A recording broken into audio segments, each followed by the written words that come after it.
Assalamualaikum warahmatullahi wabarakatuh. Selamat pagi dan salam sejahtera untuk kita semua. Semoga kita selalu diberikan kesehatan dan selalu dilindungi dari segala macam penyakit ataupun segalanya, dan selalu diberikan keberkahan dari Allah Subhanahu wa taala. Amin. Nah, jadi sebelum kita melaksanakan kegiatan belajar kita hari ini, ada baiknya kita berdoa menurut agama dan kepercayaan kita masing-masing. Nah, boleh kita mulai berdoa, dimulai.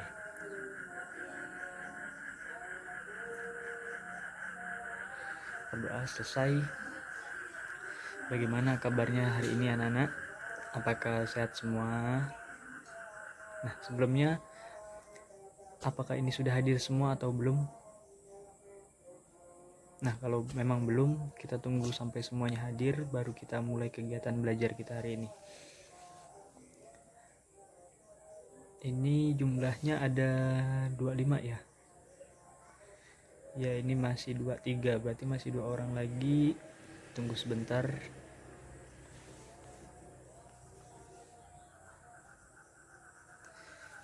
Nah, ini udah hadir semua.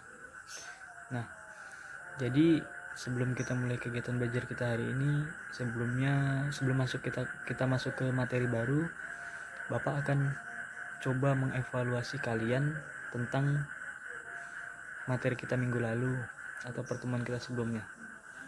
Nah, di minggu lalu kita kan sudah membahas tentang peristiwa sekitar proklamasi. Nah, di situ tuh kemarin kita sudah bahas BPUPKI dan juga PPKI. Nah, apakah di sini masih ada yang ingat apa itu BPUPKI?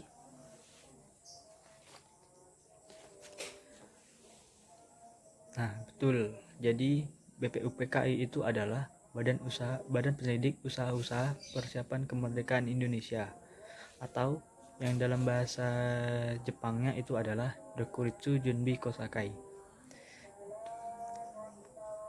Nah, ada siapa ketua dari BPUPKI tersebut? Ada yang bisa jelaskan? Ya, jadi ketua BPUPKI tersebut adalah Dr. Rajiman Widyodiningrat. Dan wakilnya adalah Ichibangase Yoshio.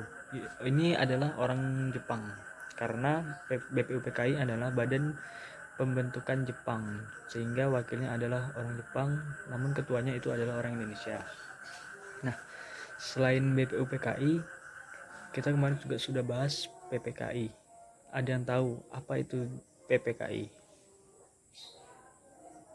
Mungkin kakak yang bisa jawab, yang mau menjawab, silakan hidupkan mikrofonnya dan angkat tangannya. Ya, betul. Jadi PPKI adalah Panitia Persiapan Kemerdekaan Indonesia.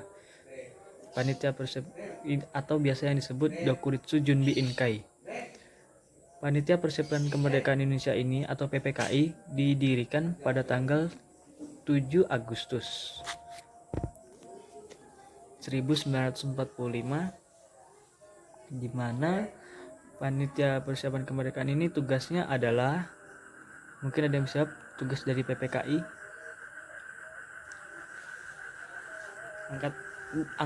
Hidupkan mikrofonnya kak kalau mau jawab.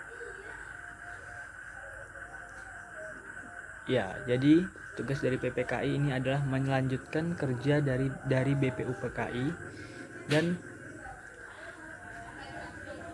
PPKI itu tugasnya juga untuk mempersiapkan pemindahan kekuasaan dari Jepang, dari kependudukan Jepang ke bangsa Indonesia itu sendiri. Selain itu, tugas dari PPKI adalah meresmikan rancangan batang tubuh Undang-Undang Dasar 1945. Nah, mungkin masih ada yang ingat juga. Selain BPUPKI dan PPKI, peristiwa apa yang pernah terjadi setelah itu, sebelum Indonesia merdeka maksud saya?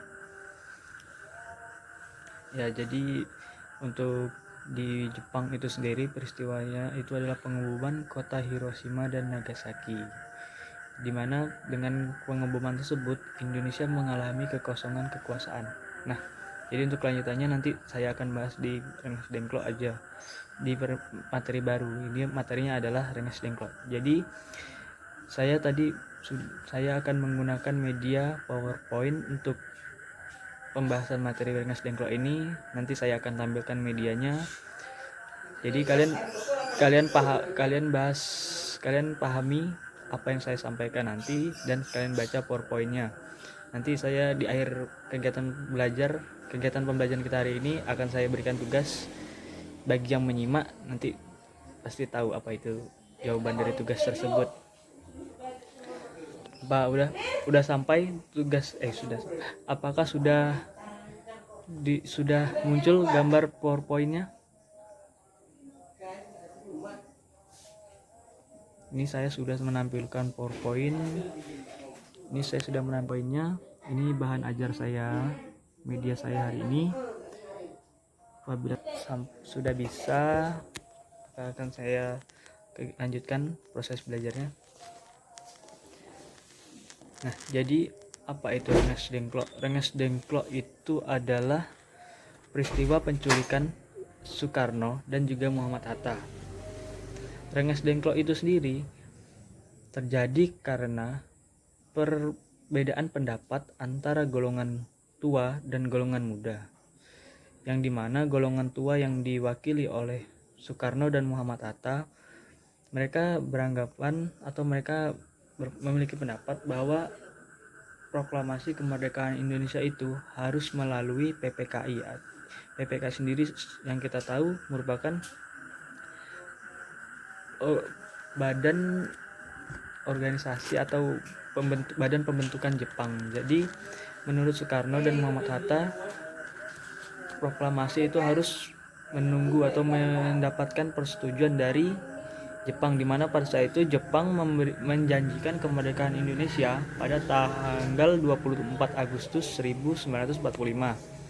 Jadi Soekarno beranggapan bahwa untuk Indonesia merdeka nanti itu pada tanggal 24 Agustus 1945. Sedangkan golongan muda menentang apa yang dikatakan Soekarno tersebut.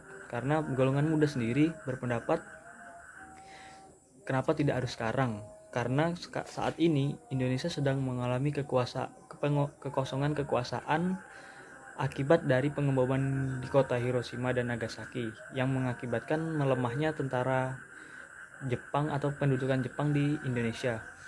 Namun pendapat tersebut tidak disetujui oleh Soekarno, karena Soekarno masih tetap bersikeras mempertahankan pendapatnya untuk memerdekakan Indonesia sesuai atau melalui PPKI.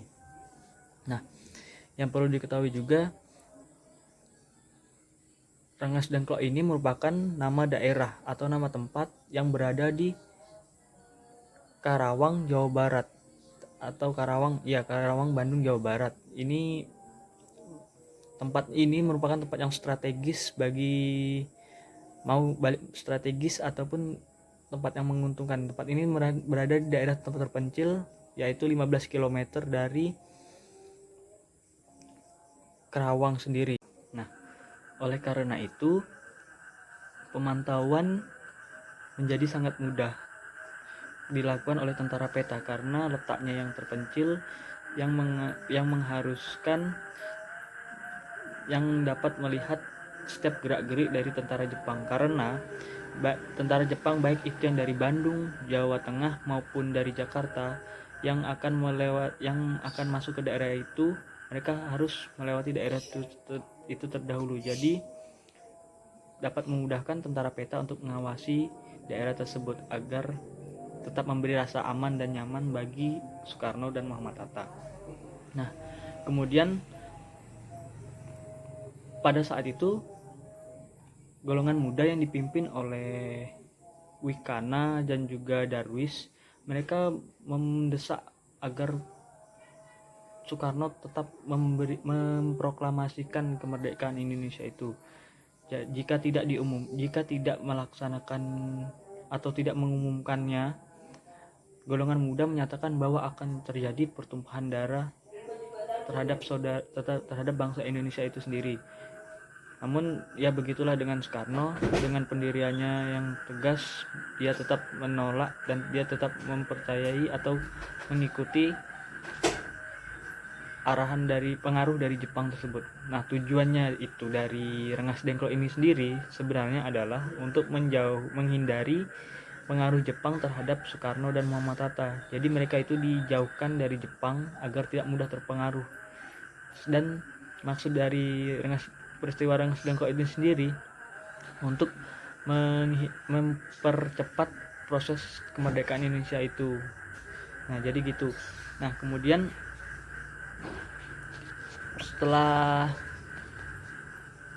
selain itu di Jakarta itu sendiri, golongan muda yang dipimpin oleh Wikana dan golongan tua yang dipimpin oleh Ahmad Subarjo melakukan dialog, dan dari dialog itu mencapai kata sepakat tentang peristiwa atau tentang akan diadakannya pembacaan teks proklamasi itu. Nah, dari dialog itu mereka berpendapat atau mereka bersepakat bahwa kemerdekaan harus dilaksanakan di Jakarta dan harus terjadi pada tanggal 17 Agustus 1945. Golongan pemuda kemudian mengutus Yusuf Kunto untuk mengantar Ahmad Subarjo menjemput Soekarno dan Muhammad Hatta di Rengas Dengklok itu tadi. Jadi mereka Ahmad Subarjo diantarkan oleh Yusuf Kunto untuk menjemput Soekarno dan Muhammad Hatta. Selain itu, Ahmad Subarjo sendiri memberikan jaminan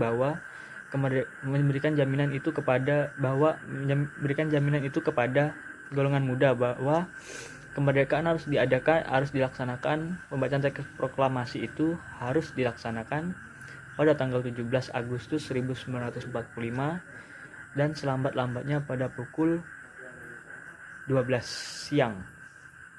Dengan jaminan tersebut, Sudanso Subeno, Komandan Kompi Peta Rengas Dengklok pun bersedia untuk menyerahkan Soekarno dan Hatta untuk kembali ke Jakarta untuk segera mempersiapkan kemerdekaan dan melaksanakan pembacaan teks proklamasi Indonesia. Nah, setelah peristiwa penjemputan Soekarno dan Muhammad Hatta di Rengas Dengklok tersebut, Soekarno dan Muhammad Hatta tiba di Jakarta pada pukul 12 malam atau pukul 23 atau jam 11 malam. Mereka singgah di rumah masing-masing dan kemudian melanjutkan perjalanan ke rumah Laksamana Muda Maeda. Nah, kenapa di rumah Laksamana Muda Maeda? Karena di rumah Laksamana Muda Maeda ini sendiri dianggap tempat yang aman dari ancaman militer Jepang. Karena Laksamana Muda Maeda pada saat itu menjabat sebagai kepala kantor penghubung Angkatan Laut di daerah kekuasaan Angkatan Darat. Di kediaman Maeda itu pula terjadi perumusan teks proklamasi, disusun perumusan teks proklamasi. Nah, di tempat itu juga hadir dari golongan muda yang diwakili oleh Sukarni, Mbah Diro, dan BM Diah yang menyaksikan perumusan teks tersebut. Nah, jadi setelah beberapa jam, bahkan itu sampai subuh, penyusunan teks proklamasi itu, mereka setelah teks pun selesai, masih muncul permasalahan siapa yang harus menandatangani teks tersebut. Apakah nama yang hadir pada malam itu atau nama dari pemimpin bangsa Indonesia itu sendiri. Namun dari golongan muda yang dipimpin oleh Sukarni, mereka mengajukan usul bahwa teks proklamasi tidak perlu ditandatangani oleh seluruh yang hadir pada malam itu, namun cukup ditandatangani oleh Soekarno dan Muhammad Hatta mengatasnamakan bangsa Indonesia. Dengan usul tersebut juga didasari karena Soekarno dan Hatta merupakan dua orang penting yang dalam kehidupan rakyat Indonesia. Peran mereka itu cukup besar. Usul Soekarno tersebut kemudian diterima dan Soekarno meminta kepada Sayuti Melik untuk mengetik naskah proklamasi beserta perubahan-perubahan. Nah, jadi naskah yang dirumuskan pertama itu masih memiliki beberapa kekeliruan ataupun yang harus dirubah. Jadi ada 3 poin yang harus dirubah pada saat itu, di mana teks perumusan yang pertama itu berbunyi, proklamasi, kami bangsa Indonesia dengan ini menyatakan kemerdekaan Indonesia. Hal-hal yang mengenai pemindahan kekuasaan dan lain-lain diselenggarakan dengan cara saksama dan dalam tempo yang sesingkat-singkatnya. Jakarta 1708-05. Wakil-wakil bangsa Indonesia. Nah, di situ ada 3 perubahan. Yang pertama itu dari kata tempo berubah menjadi tempo, kemudian pada tanggalnya itu yang di bawah dari Jakarta 1705-8-05 dirubah menjadi Jakarta hari 17 bulan 8 tahun 05. Nah, untuk poin ketiga itu yang paling bawah atau yang di bawah sendiri, yang akhir sendiri itu yang pertama berbunyi wakil-wakil bangsa Indonesia berubah menjadi atas nama bangsa Indonesia Soekarno-Hatta. Setelah selesai diketik, teks proklamasi tersebut pun ditandatangani oleh Soekarno. Setelah selesai merumuskan dan mengesahkan teks proklamasi Indonesia tersebut, keesokan paginya pada tanggal 17 Agustus 1945, mereka pun kembali ke rumah masing-masing dan mempersiapkan diri untuk pembacaan teks proklamasi kemerdekaan Indonesia yang direncananya akan dilaksanakan pada pagi itu juga. Nah, para rakyat yang menantikan pembacaan teks proklamasi itu pun segera mungkin pada pagi itu memenuhi lapangan Ikada. Bersamaan dengan itu juga tentara Jepang memenuhi lapangan Ikada untuk memblokade jalanan di sekitar lapangan Ikada, dan mereka juga menjaga dan menghambat pembacaan teks proklamasi pada saat itu. Nah, pada saat itu pemimpin pelopor yang dipimpin oleh Sudiro yang juga datang ke lapangan Ikada melihat keadaan lapangan Ikada yang penuh dengan tentara Jepang, sehingga Sudiro pada saat itu langsung melaporkan kepada Soekarno dan melaporkan kepada Muwardi sebagai kepala keamanan, yang dimana pada saat itu mereka langsung mengalihkan atau memindahkan pembacaan teks proklamasi yang semula direncanakan di lapangan Ikada, mereka rubah menjadi di Jalan Pegangsaan Timur nomor 56 Jakarta, atau biasa kita kenal itu adalah alamat dari rumah Insinyur Soekarno. Nah, menjelang pembacaan teks proklamasi pun rumah Soekarno langsung dipenuhi oleh masyarakat yang sudah menantikan pembacaan teks proklamasi itu juga. Nah, Dr. Muwardi pun memerintahkan Latif Hendra Diningrat untuk menjaga keamanan di sekitar rumah Soekarno selama pelaksanaan upacara. Dalam pelaksanaan upacara tersebut, untuk keperluan tiang bendera, Sudiro juga sudah memerintahkan dari S. Suhut untuk mempersiapkan tiang bendera yang awalnya menggunakan bambu dari belakang rumah dan menanamnya dekat teras, kemudian diganti dengan besi.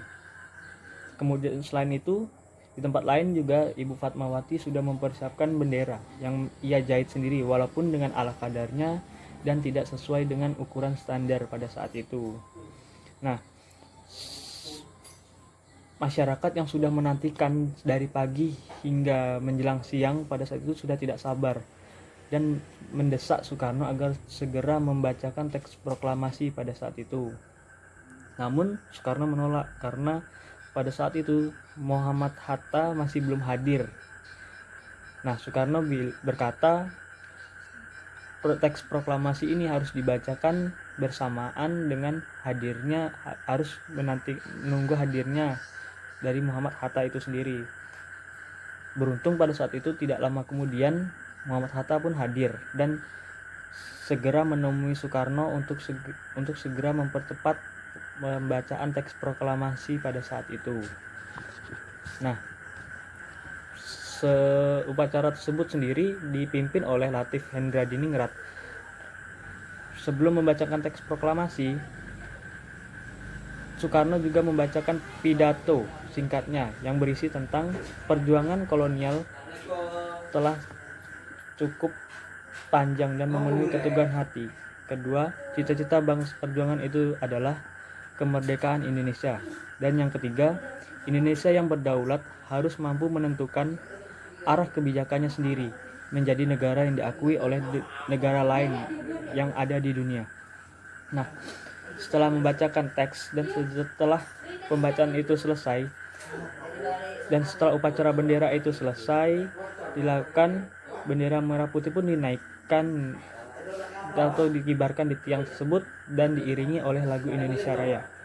Nah, spontan rakyat yang berada di sekitar tempat itu ikut bernyanyi, ikut menyanyikan lagu kebangsaan Indonesia Raya dengan secara semangat karena mereka sadar bahwa negara ini sudah merdeka. Mereka merasa bebas dari ancaman Jepang. Walaupun sebenarnya pada saat itu masih belum selesai, bahwa penjajahan itu masih tetap terjadi. Setidaknya Indonesia sudah merdeka dan siap mendapat pengakuan dari negara lain. Nah, kemudian pada saat itu berita penyebaran Indonesia ini dengan cepat menyebar ke berbagai negara melalui radio-radio yang ada pada saat itu. Nah, jadi sampai di sini materinya. Mungkin ada yang kurang paham dan ada yang ingin bertanya, silahkan ditanyakan. Yang ingin bertanya, hidupkan mikrofon dan angkat tangannya. Saya akan dengarkan pertanyaannya kalau ada yang bertanya.